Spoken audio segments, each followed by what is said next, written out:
Okay, here is part 2 of cracking a number story code. So let's look at number 5. At the last high school basketball game, many of the students sold concessions to raise money for charity. One concession stand sold 157 trays of nachos at $4 each. Another sold 209 bags of popcorn at $3 each. Which concession stand made the most money? How much more money? So let's think about what we need to figure out. We need to figure out how much money each concession, and a concession is like the type of item that they sold. So a concession stand usually sells like hot dogs, popcorn, nachos, candy, soda, that kind of thing. So they want to figure out which concession stand item made more money. To do that, we have to figure out how much money in total each item made. So how are we going to do that? Well, we're first going to figure out how many nachos were sold. And if they sold 157 trays of nachos at $4 each, you'd have to do 157 times 4. And I know that 7 times 4 is 28. 5 times 4 is 20, plus 2 is 22. 4 times 1 is 4, plus 2 is 6. So they sold $628 worth of nachos. Okay, now we're going to do the same thing, but for bags of popcorn. Okay, they sold 209 bags of popcorn at $3 each. So 9 times 3 is 27. 0 times 3 is 0. Plus 2 is 2. And 3 times 2 is 6. So they sold $627 in popcorn. That's how much they made. So we can easily see which concession stand made more money. It was the nachos, because 228 is bigger than 227. And they were only made more money by $1. That's how much more. Okay, let's look at 2. In April, some astronomy experts from the local science museum visited the school and offered to show interested students the constellations inside their special star globe. The globe could hold 8 students at a time. There were 12 kindergartners, 16 first graders, 25 second graders, 28 third graders, 23 fourth graders, and 39 fifth graders lined up to go inside the star globe. How many groups of students went in the globe? So let's figure out what they want us to know. They want to know how many groups went in the globe. We know that they were only letting in 8 students in each group. And then they listed all the students waiting in line. So what you have to do is figure out how many groups you need. In order to do that, you need to figure out how many kids are waiting in line. So you need to add up all of the different grade levels that had people waiting in line. So 12 kindergartners, plus 17 first graders, plus 25 second graders, plus 28 third graders, plus 23 fourth graders, plus 39 fifth graders. So let's do some math.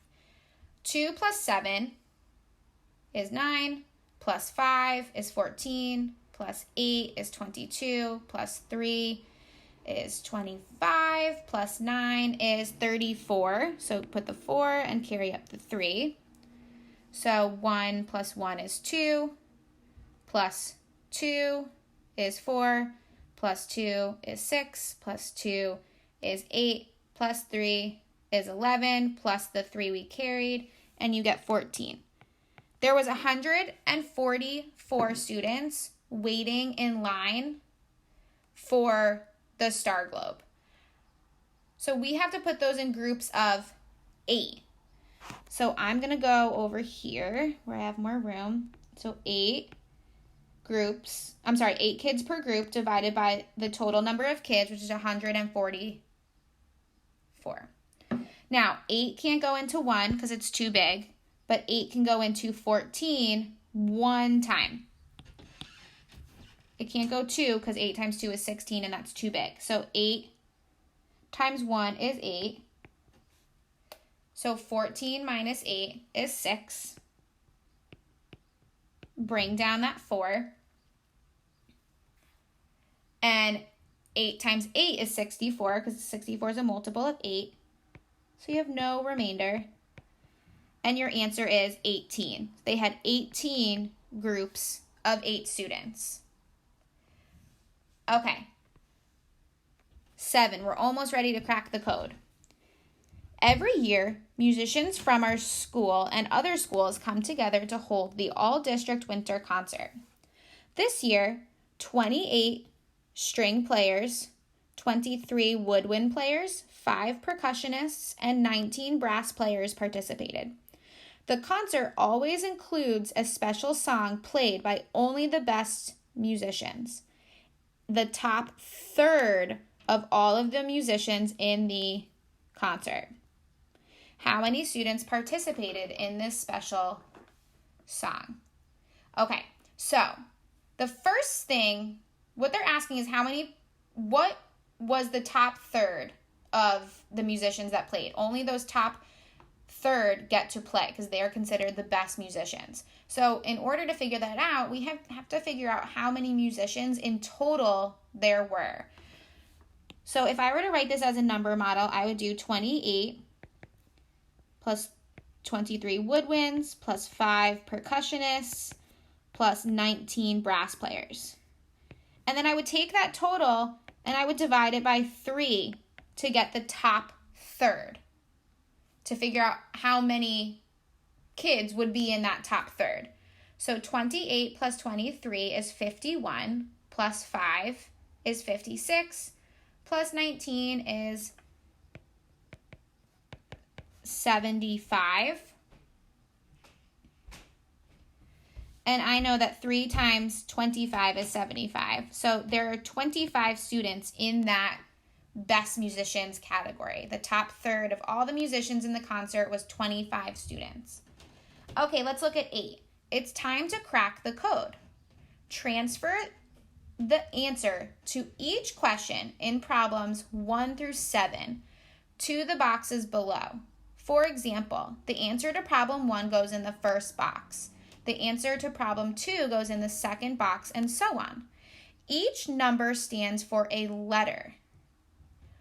Hint, 1 equals A, 2 equals B, 3 equals C. Put the letters on the lines above the boxes to find the name of the room where the prize can be found. Can you crack the code? First, let's put in all of our answers. I know that the answer to number 1 was 12.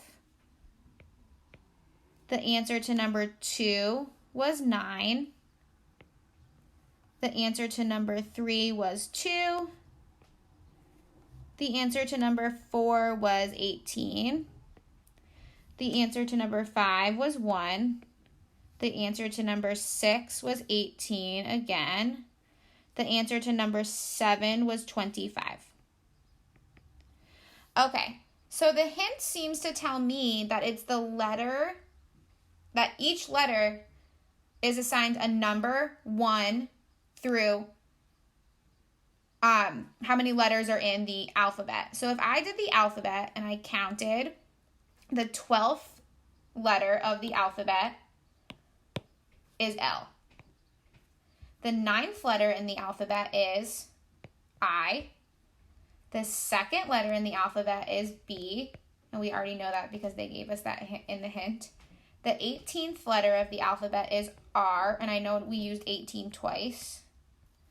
Do you see what the code is yet? The first letter in the alphabet is A, and the 25th letter in the alphabet is Y.